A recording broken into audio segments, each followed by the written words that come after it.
Bismillahirrahmanirrahim. Assalamualaikum warahmatullahi wabarakatuh. Saya Eis Aisyah dengan NIM 2110503042 dari program studi ilmu Al-Quran dan Tafsir akan menjelaskan sedikit tentang kodikologi dan tekstologi guna memenuhi tugas mata kuliah pengantar linguistik dan filologi. Baik, langsung saja yang pertama adalah kodikologi. Kodikologi berasal dari kata Latin codex, yang memiliki bentuk jamak codis, yang memiliki arti naskah, manuskrip, manus and scriptus, hand script. Kodikologi ini adalah ilmu yang mempelajari seluk-beluk atau semua aspek naskah, seperti bahan, umur, tempat penulisan, dan perkiraan penulis naskah. Para ahli sudah memberikan berbagai macam definisi dengan bahasa yang berbeda namun dengan maksud yang sama. Seperti yang dapat kita lihat pada tulisan berikut, menurut Robson itu kodikologi berarti pelajaran naskah. Sedangkan Barid dalam bukunya Pengantar Teori Filologi mengatakan bahwasannya kodikologi ini adalah gulungan buku tulisan tangan pada teks kuno atau teks-teks klasik. Berbeda lagi dengan Yudiafi yang mengatakan dalam bukunya bahwa kodikologi ini mempelajari bahan, umur, serta tempat dan perkiraan penulisan naskah. Jadi intinya kodikologi ini adalah ilmu kodeks, di mana kodeks adalah bahan tulisan tangan. Dengan demikian, kodikologi ini adalah ilmu yang mempelajari segala seluk-beluk atau semua aspek mengenai naskah atau fisik dari suatu manuskrip seperti itu. Naskahnya, fisiknya, bagian luarnya, yang menjadi medianya itu. Baik, selanjutnya untuk lebih mengenal apa itu kodikologi, nah mari kita lihat apa saja sih ruang lingkup kodikologi itu. Nah, yang pertama, identifikasi. Apa yang dapat diidentifikasi dalam kodikologi atau ilmu kodeks ini? Nah, dapat kita lihat, kita bisa mengidentifikasi tempat penyimpanan naskah, judul naskah, nomor naskah, jumlah naskah, tanggal penulisan, tempat penulisan, penulis atau penyalin naskah, pemilik naskah, dan informasi lainnya. Itu segala hal yang dapat kita identifikasi. Kedua, apa? Bagian-bagian naskah. Ada apa saja bagian-bagian naskah ini?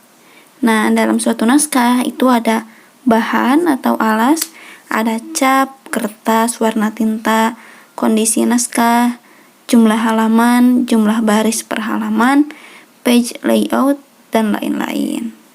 Itu. Kemudian ada tulisan. Nah, apa aja yang termasuk dalam tulisan ini yang bisa diidentifikasi? Nah, tulisan ini mencakup aksara, jenis huruf atau khat, tanda koreksi, punktuasi, rubrikasi, iluminasi, ilustrasi, dan sebagainya. Selanjutnya, masih ruang lingkup kodikologi, ada penjilidan. Dalam penjilidan itu mencakup bahan sampul, rusuk, pengikat, motif sampul, dan lain-lain. Terakhir, dalam ruang lingkup kodikologi adalah sejarah naskah, meliputi riwayat naskah, kolofon, ciri-ciri kepemilikan naskah, cara memperoleh naskah, penggunaan lainnya, serta catatan lain yang menunjukkan umur atau sejarah naskah. Nah, itulah ruang lingkup kodikologi. Masih tentang kodikologi. Berikut unsur-unsur kodikologi. Ada apa saja unsur kodikologi? Ada tempat penyimpanan naskah, alas naskah, cap kertas atau watermark. Ada juga countermark. Jadi cap kertas ini ada dua, ada yang watermark dan ada juga yang countermark. Selanjutnya ada umur dan daya tahan, penulisan, iluminasi, dan ilustrasi.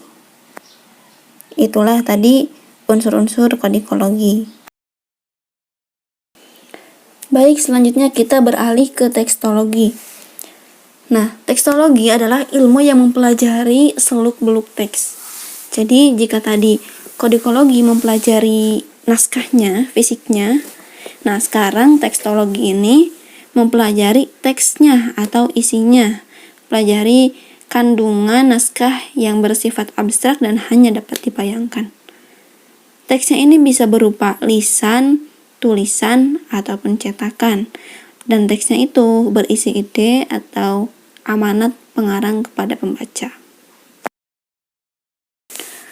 Selanjutnya ada 10 prinsip tekstologi. Yang pertama, tekstologi menyelidiki sejarah teks suatu karya. Yang kedua, tekstologi dimulai dari penyuntingan. Jadi tahap awalnya itu adalah penyuntingan. Ketiga, edisi teks harus menggambarkan sejarahnya. Yang keempat, tidak ada kenyataan tekstologis tanpa penjelasan. Yang kelima, secara metodis, perubahan secara sadar harus didahulukan daripada kekeliruan. Jadi ketika ada suatu teks, nanti kan ada perubahan atau ada kekeliruan.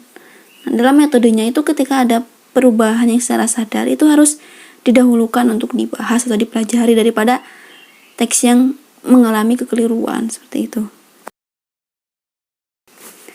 Lanjut, yang keenam, teks diteliti sebagai keseluruhan, jadi jangan sebagian-sebagian. Yang ketujuh, bahan yang mengiringi teks harus diteliti pula.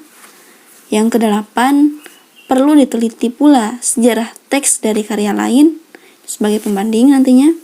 Yang kesembilan, penyalin dan lembaga penyalinan harus diteliti. Yang kesepuluh, rekonstruksi teks tidak dapat menggantikan teks yang diturunkan. Nah, itulah tadi mengenai 10 prinsip tekstologi. Dari penjelasan tadi dapat kita lihat perbedaan mencolok antara kodikologi dan tekstologi. Perbedaannya itu kodikologi kan mempelajari naskah, otomatis nanti merujuknya itu pada fisik dokumen, pada naskahnya, fisiknya. Sedangkan tekstologi itu mempelajari teks, jadi nanti merujuk pada tulisan atau kandungan isi dari dokumen tersebut. Seperti itu, dapat dipahami ya. Baiklah, sekian yang dapat saya sampaikan. Mohon maaf atas segala kekurangan dan mohon maaf jika terdapat kesalahan. Mudah-mudahan bermanfaat bagi kita semua. Terima kasih. Wassalamualaikum warahmatullahi wabarakatuh.